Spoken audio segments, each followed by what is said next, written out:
Hey everyone, welcome back to the Planemaker tutorial series. In this video, I'm going to show you how to add weapons to your aircraft and what the various types of weapons you have in X-Plane are and what they do.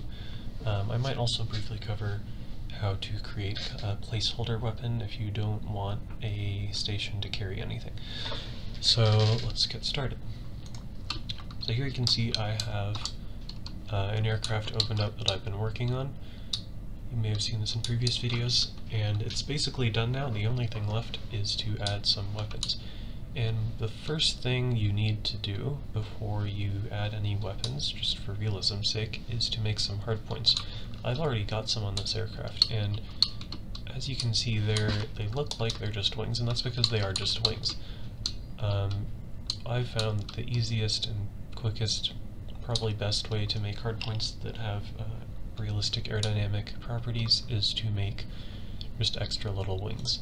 And so the way that I've found works best for this, if you're just making a few, is to make engine pylons. And this would normally be for something like an airliner that has its engines on a pylon. And so what you do is you just create a wing.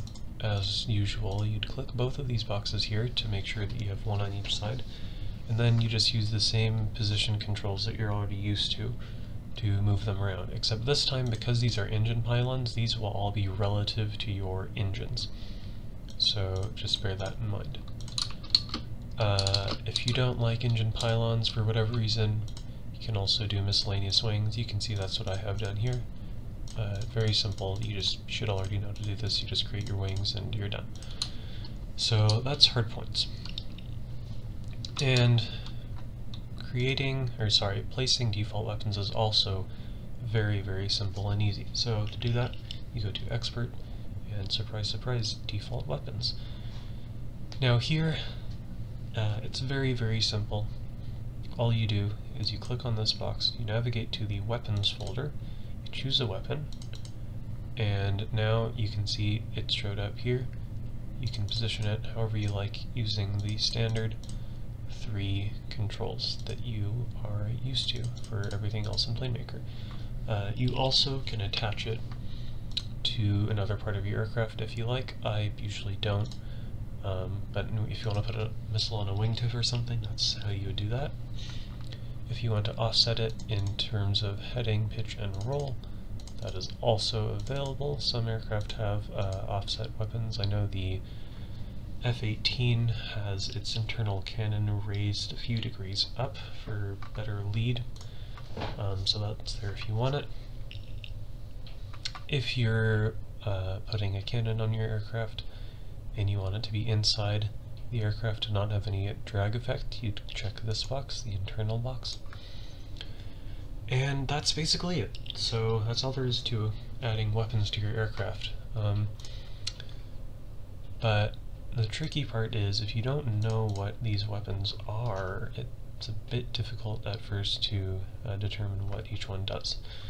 So I'm just going to go through each one of these and explain what they are and what they do. So at the top, these 4 that you'll see here, the 4 default ones, they all have AIM in their name, and AIM is the standard US acronym for an air-to-air missile. So the first one is the AIM-120 AMRAAM, and the AIM-120 is a medium-range active radar-guided air-to-air missile.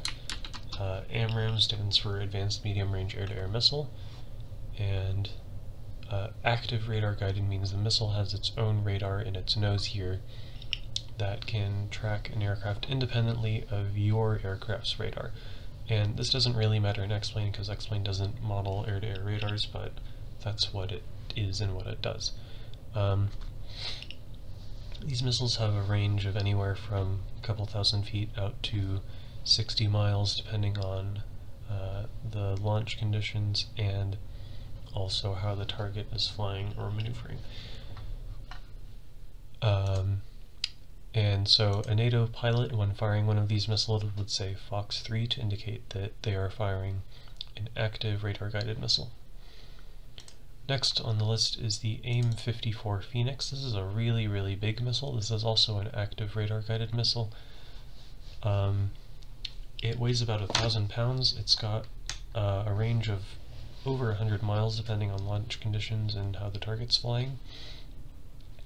And the only aircraft that ever carried this and fired it in combat was the F-14 Tomcat, because this missile was designed to work with the Tomcat's AWG-9 radar. And this missile was designed to shoot down formations of Soviet bombers that may have attacked US carrier groups during a Cold War scenario. So that's what these are for. In X-Plane, again, the type of missile doesn't really matter, but this is a Fox 3, like the AMRAAM, so it has its own radar, which means after it's a certain distance away from your aircraft, it will use its own radar to go active and track down its target.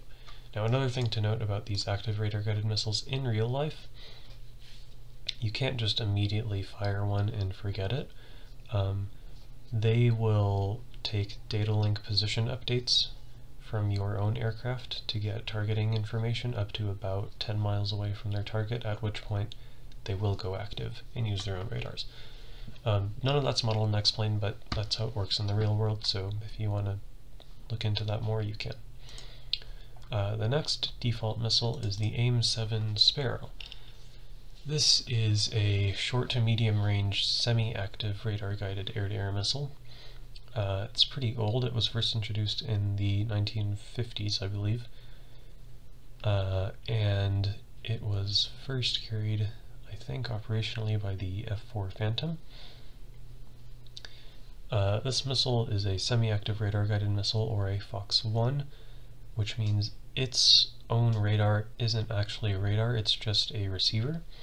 So it relies on your aircraft having a single target track radar lock on a target, and then it will home in on reflected electromagnetic radiation from that.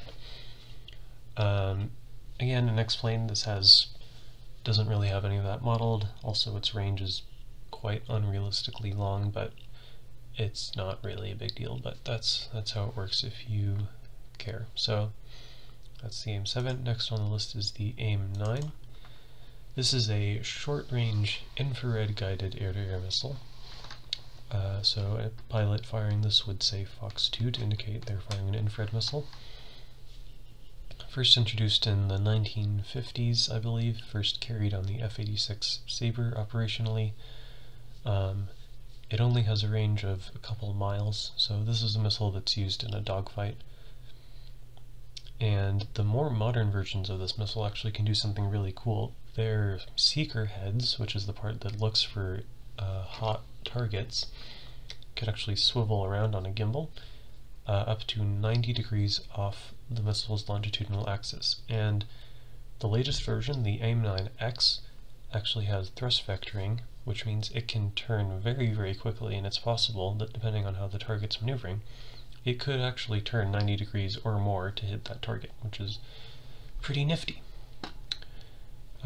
So this version, I believe this is an older one. This looks like an AIM-9B, so that's one of the earliest versions ever made. Again, it doesn't perform super realistically because in X-Plane, not everything is modeled super accurately, so that's there if you want it. Next on the list of default weapons is the drop tank.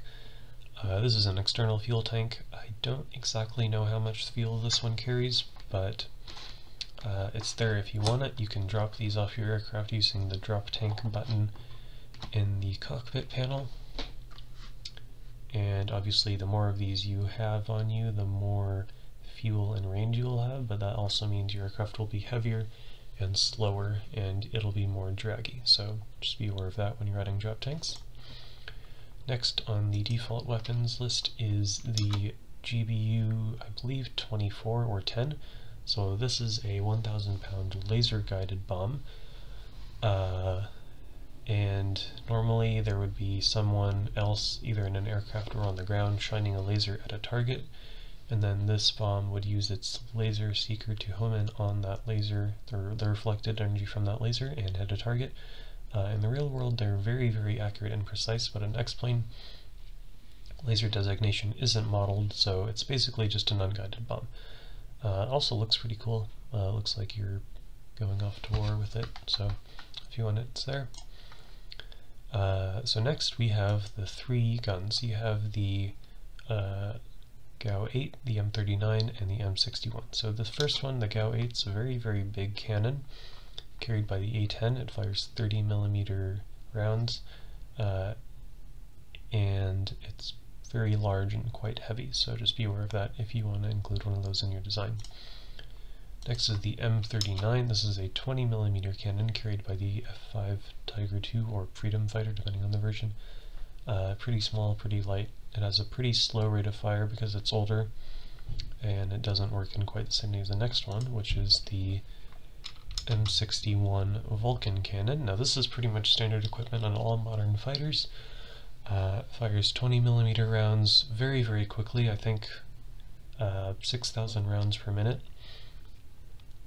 So in X-Plane, it only carries about 500 rounds, so it goes by pretty quickly, but yeah, that's there if you want it. I recommend putting one of these on basically every fighter you make, just because fighters aren't really, historically, haven't been that good without one of these, so bear that in mind. Next thing is the LiDAR. So this is a laser rangefinder. In X-Plane, it functions like a TV camera, so if you have the camera console instrument on your 2D cockpit, you will see video from this. In this version of X-Plane, it doesn't really do anything, which is unfortunate, but still looks kind of cool if you want to like pretend it's a infrared search and track, like on the flanker or something. So that's there if you want it. Next is the Lantern Pod. This is a targeting pod carried by the F-15E Strike Eagle. It has a CCD camera and also a forward-looking infrared camera for nighttime and daytime designation. I think it also carries a laser designator, although I'm not sure. One thing that's funny about this is in X-Plane, this acts like a missile, so if you have this selected in your weapons console and you press the fire button, it will actually launch itself out of the aircraft, which isn't really realistic, but I guess in a last-ditch scenario, if you need another air-to-ground missile, you've got one. Like the LiDAR, it doesn't really do anything, but it looks cool if you want it, so that's there. Next is the Maverick. This is a air-to-ground missile. It has three versions. It has a version that guides with a TV camera, so a contrast-based seeker. It has a version that guides with an infrared camera, so FLIR, and then it has a laser version, which guides off of reflected laser radiation.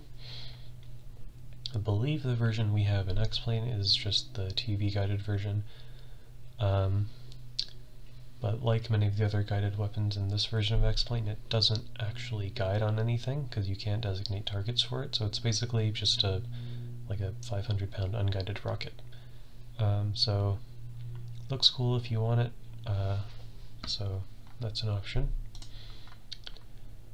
Next, I believe all the other ones here are just ones that I've made, or modified based on these. Last we have the Mark 83. This is a 1,000-pound unguided slick bomb used by basically all NATO forces. Nothing too special about this bomb. You drop it, it hits something, blows it up. So yeah, that's basically all the weapons you have available by default in X-Plane. Now the last thing I want to talk about is the placeholder trick. So if you want to carry some weapons and you've made a whole bunch of hardpoints, but you don't want to carry things on all of your hardpoints, what you can do is you can make a placeholder weapon. And so how you do that is you go to Expert, Build Weapons, say New Weapon, save weapon as, and just name it Placeholder. I've already got one saved, so I'm not going to do that. And what this does is it allows you to create just like a blank weapon file with no geometry, no guidance, no anything, just a placeholder. And then you can position weapons normally in the default weapons tab, just to get their position down, and then replace them with your placeholder so that your aircraft doesn't always have to carry them.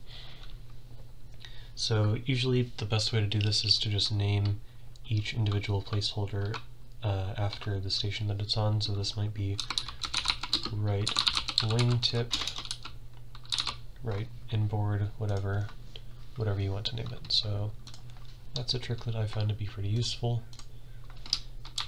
when it comes to creating weapons. So I think that's all for now.